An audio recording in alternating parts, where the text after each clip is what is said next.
Assassin's Creed, a highly impressive series over its first few years, but many would then criticize it for becoming stagnant, a little stale, and simply regurgitating what had come before, whilst also milking the franchise unnecessarily. But really, apart from some unfortunate technical issues in later games, the series has usually kept pretty consistent in quality, whereby each mainline Assassin's Creed game still offers up an excellent traversal and parkour system, but also introducing new characters, time periods, and environments to play around in. Each doesn't reinvent the wheel, as what Ubisoft delivered from the very first game was something enjoyable, unique, and would achieve great success and a loyal fan base. But even with its raft of sequels and seemingly to be losing long-time fans as time went on, how does the original Assassin's Creed stack up all these years later? Originally released in 2007, one of the greatest gaming years on record, which saw other mega hits such as Mass Effect, BioShock, Call of Duty 4, Halo 3, and the list goes on. The first Assassin's Creed stood alongside those cracking games. But let's take a look at the first game, how its twist on historical events and parkour gameplay would give rise to one of gaming's most well-known modern-day franchises. So let's jump into the Animus and take a journey to the Crusades.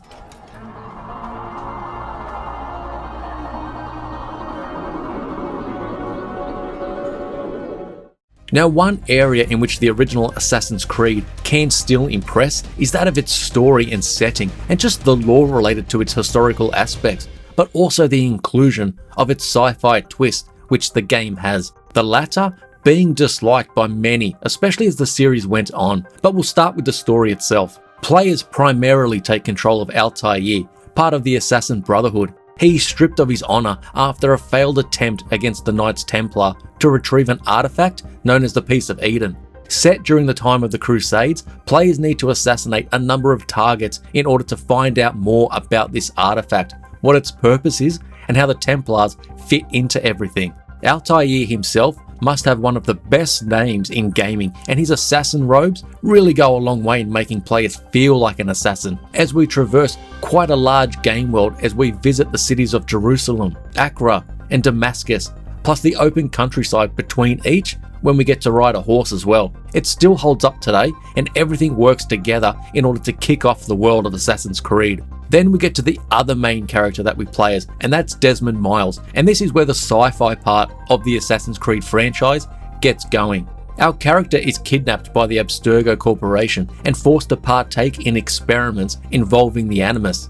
This machine allows a person to experience the genetic memories of their ancestors and relive events through a simulation, and for this game, we're reliving the memories of Altair. These modern day parts are often looked down upon and become more of a problem in later games for many players, and this is where the game can slow down and being an assassin is basically thrown out the window for the time being. These sections consist of walking around and is often dialogue heavy, but I actually don't mind it. All the way back in 2007 or even now, they don't go on for too long, and they do give important information when it comes to the story and lore that Assassin's Creed as a series would be based upon. In terms of the actual storytelling itself, it is quite basic and shows that this area of games has really been improved upon over the years. Often cutscenes are from a single camera angle, as are the ones during the main gameplay, but they can tend to look a little bit cheap and really don't hold up. But this is where we see the first issue with going back to the original Assassin's Creed game, as it seems that a lot of time and effort was put into making this open world large in size, but also graphically impressive, that proper time wasn't devoted to really delivering the main story in a more interesting way. But also how the game plays out when it comes to missions and hunting down our assassination targets. This often boils down to visiting the Assassin's Bureau, which is found in each city, talking to the NPC who will then tell you who the target is, with some story attached to it as well.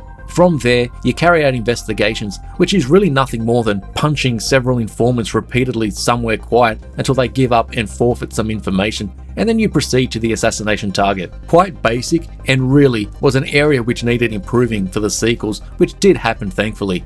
In terms of the character development, this also is an issue, even though the characters themselves are voiced quite well. The stagnant camera angles and basic cutscenes don't bring these characters to life all that much, and this is another area which would be remedied in the sequels. But the main area of Assassin's Creed, which really delivered and still does to a point today, is that of its free-running movement system and how it ties in with the fantastic open world which was created at the time.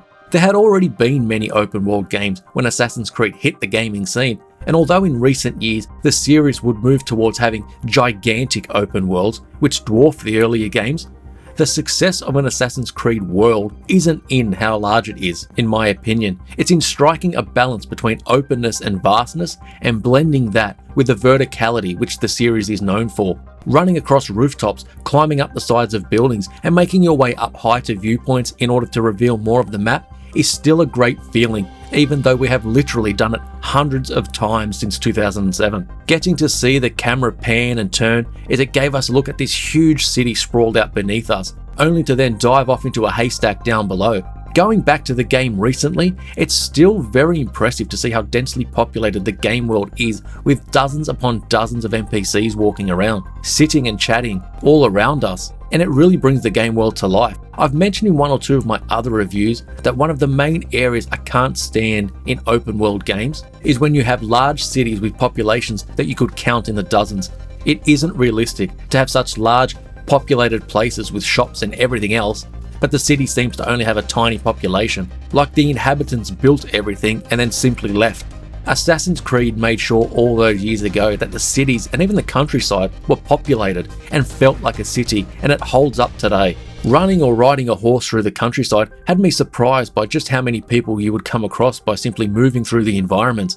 The original Assassin's Creed also made sure players took some sort of care when moving around, as knocking down civilians, fighting with them, or even behaving like a madman, jumping on and off everything, would bring attention to yourself from the guards. And speaking of the guards, these guys really like to hang out on rooftops. Judging by how many are actually doing that made me wonder that, damn, these cities really have a problem with assassins climbing up buildings and running around those rooftops. The added emphasis on keeping a low profile is something I'd liked about the earlier Assassin's Creed games, so these aren't a problem for myself, but the same can't be said for the beggars that constantly run up to you asking for money and are always just getting in your way. If there was ever a character that I wish were on the rooftops, it would be these people, so I could throw them off.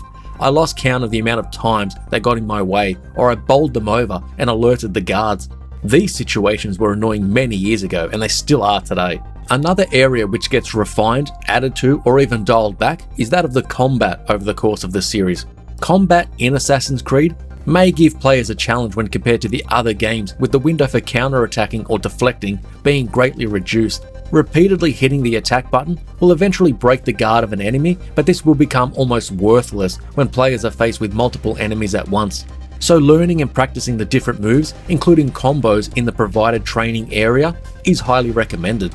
As the combat became more accessible, plus the addition of difficulty settings in later games, I found going back to the first Assassin's Creed to be quite refreshing. I'm always one to take the stealth approach first in all games, but when things do go wrong, it's still great to run away from the enemies, break their line of sight, then scurry up the buildings looking for a place to hide, or turning around a corner and sitting on a public bench. Not realistic at all, as enemies won't even spot you, even though you're sitting right in front of them, but it still works. These early Assassin's Creed games leaned more on the idea of being an actual assassin as well, a ghost which could appear, cause havoc, then just as quickly disappear before anybody knew what even happened. This was the first taste of the classic hidden blade, which would be the weapon of choice for taking out the enemy silently. It's still a great feeling to sneak up on guards for a quick kill on the rooftops, or walking through the crowded streets amongst the hustle and bustle and quickly stabbing your target, barely breaking your stride and slowly walking off before they even hit the ground. Even with hundreds of hours put into many Assassin's Creed games over the years, this never gets old, and going back to the first game just proved what a great weapon and part of the gameplay this actually was. And that brings me to the world and visuals of Assassin's Creed. The game released in the early years of high-def graphics on consoles, and it was a looker back then, but playing it on the Xbox One X through backwards compatibility, everything about the game has been improved from a visual standpoint, even though I would have liked a higher frame rate to go along with that resolution bump. The game now displays in native 4K and makes a big difference to the overall clarity of the game. The washed out, blurry look of the original makes way for a much more detailed and crisper image, especially in the medium to long range of a scene. Where trees or bushes would become a blurry mess with no real definition in the object, we can now see the detail much clearer, and that extends to character models and their clothing as well. The slight jagged edges which could be seen around character models upon closer inspection, or how objects wouldn't be perfectly smooth, the horrific jaggies from years gone by, are no more. Shadow detail has been given a lift, and effects such as smoke, dust, or small bits of debris particles which float through the air have also never looked better on console. The slight shimmering which could be seen at times from the original are also missing, and it all combines to show that the increase in hardware power and the introduction of backwards compatibility can breathe new life into older games. This increase in graphical fidelity also extends to the great architecture which existed at the time. But graphics and visual presentation is only one part in making the game world worthy of playing in. I mentioned the amount of NPCs earlier, but I was also impressed with the environmental sounds which I was hearing through my headphones, and there were a couple of times where I paused the game, not knowing if what I was hearing was from the game itself or was in fact real life. I never played the first game with headphones before, but hearing the constant distant chatter of groups of people with several conversations all mixing together at once as other characters simply move through the game world, or the cry of a baby being mixed in throughout, it all blended together to make these cities more believable. The music only further enhances the sense of being there with its use of piano or the sound of deep thud of the drums as electronic elements are inserted into each piece, but much of the soundtrack has this feeling of urgency associated with it, but also a haunting feeling and sense of fear and danger that accompanies it.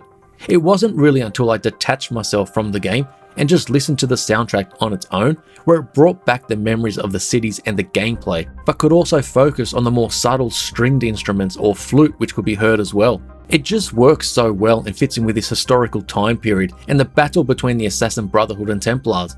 Dialogue is also well done, without it being a standout. I didn't really find the voice acting to be a problem, but it wasn't something that really impressed me either. The script is delivered with purpose when needed, without it ever really hitting any truly great heights. It's pretty much how the majority of game dialogue was back then, and it's an area which has come a long way, whereby we get some incredibly great voice performances in some games. But the series can also be a bit hit or miss in this area, even in the more recent games. The first Assassin's Creed was a fantastic new game in 2007, and it's still worthy of playing today, even if it's for those who never got the chance to experience the birth of this long-running franchise. It provided a very solid base for future Assassin's Creed games to expand upon the ideas it set out, but also has enough in common with more recent games for it still to be an enjoyable experience.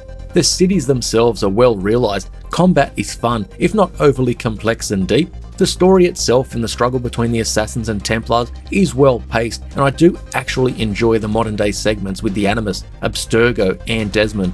It does show its age in terms of its simplistic game design and missions, but it's worth revisiting, especially for console players due to its graphical upgrade. Perhaps one day Altair will make a return appearance in the Assassin's Creed series, but it still serves as a quality game. And then Ubisoft took off the training wheels and delivered what is many people's favourite Assassin's Creed game, that of Assassin's Creed 2.